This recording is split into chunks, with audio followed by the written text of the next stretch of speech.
Welcome to the When It Matters podcast, brought to you by Kirkwood Bank and Trust.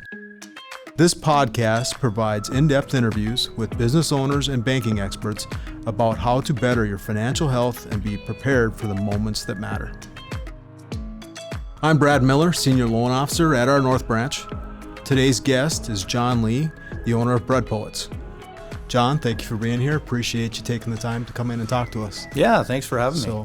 First, can you share us a little bit about yourself, where you're from, your background? Yeah, I'm a Bismarck kid. I grew up in Bismarck.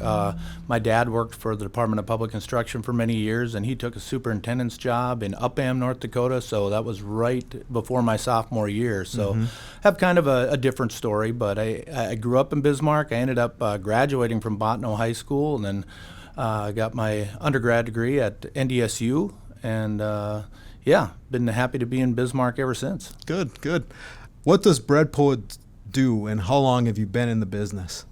You know, we started out as a specialty bread company. We would just make 5 loaves of bread a day and 1 cookie, and we've kind of added to our product line as things have moved on and progressed. We now have a sandwich shop, and we have a big wholesaling business out to our supermarket partners, Dan's Supermarket and the Cashwise stores here in town. So I still consider us a retail over-the-counter sales operation, but there are other aspects to it. You grind your own wheat and hand knead your own bread daily. What difference does that make in buying flour or using machines? Yeah, so we get the wheat in raw to our bakery.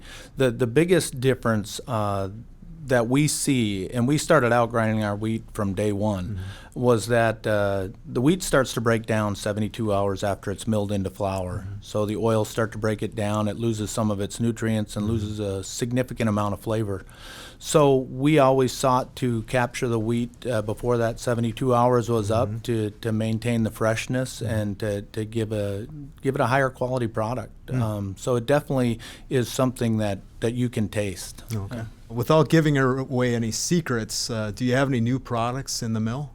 Yeah, and it's not any secrets, I guess. We're trying to pump it as hard as we can, but we started making caramel rolls, which I haven't done for 20 years. We have another product that's been our mainstay, the cinnamon log. So I was worried about cutting into those sales, but the caramel rolls we started making, they're a little different than what everybody else makes, and that was important to me. So they've been going well. I took a trip to Houston in January and was just blown away by all the kolaches down in Texas. So we make a Texas-style kolache that we renamed Pockets because people didn't know what a kolache was.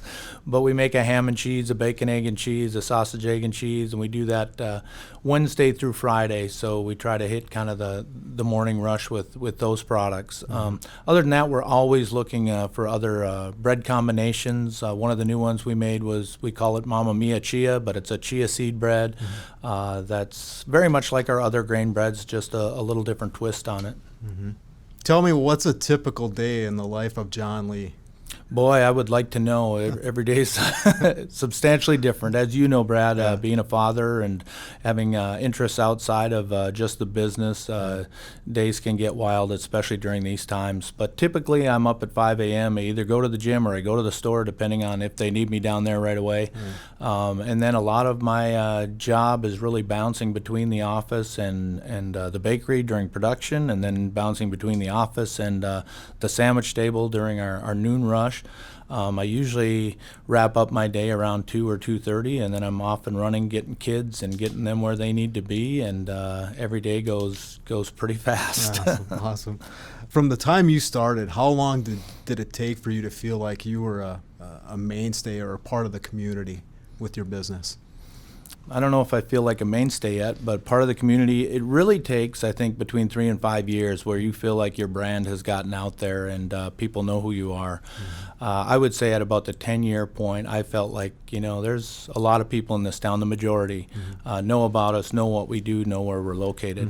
But when one of the challenges, I guess, when you live in a town like Bismarck that's been growing and growing and growing, is you're never saturating the market with your brand, and there's still people who don't know Bread Poets or what we do, and I consider that a good thing. There's still people out there that we can win over with our products. What are some moments in the life of your business that really mattered to where you're at today?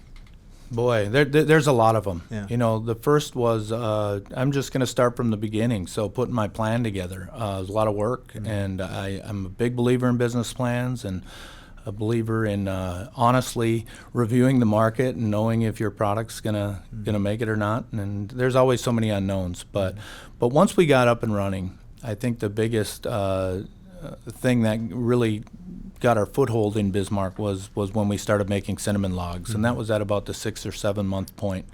Wasn't something I envisioned when I started out, but got really excited about the product once we made it, and it's still one of our biggest sellers today.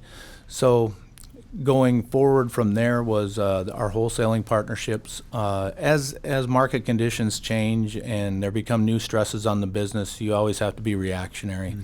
So I didn't start off wholesaling into supermarkets, but we came up against a high cost of wheat for a while there. Butter was going crazy, and to cover our costs, I felt like we just needed to make more product and get it out to the masses. So that wholesaling aspect has been a huge thing. It's why we're still in business after 21 years. The other thing was when we started our sandwich operation. So we've kind of diversified out of just that specialty bread store into making more products and other products to reach more people, and I think that's really kind of what you have to do to survive and keep things moving forward. Sounds good. What advice would you give somebody wanting to follow in the footsteps of your business, not necessarily the bread business, but somebody who wants to start a new business in Bismarck and Mandan?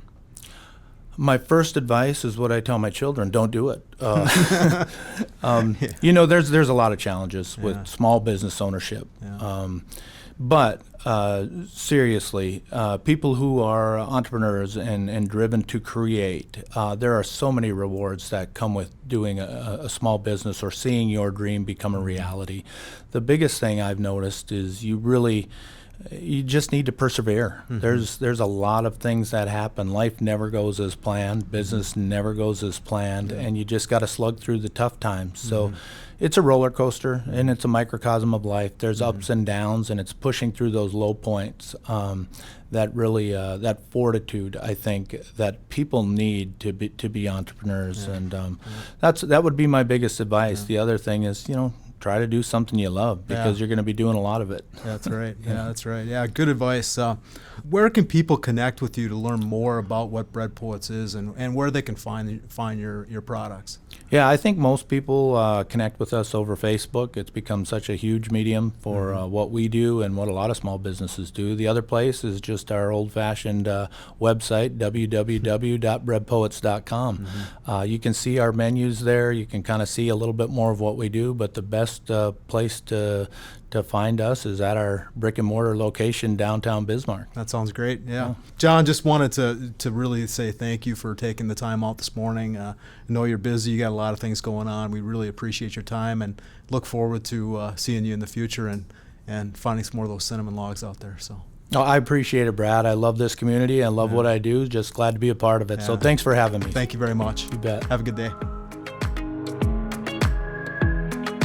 Thanks for listening to this episode of the When It Matters podcast. Subscribe for new episodes and connect with us online at Kirkwood Bank and Trust on Facebook, YouTube, Instagram, and LinkedIn. And for more information or to speak with one of our financial experts, visit kirkwoodbank.com. Kirkwood Bank and Trust, member FDIC, equal housing lender.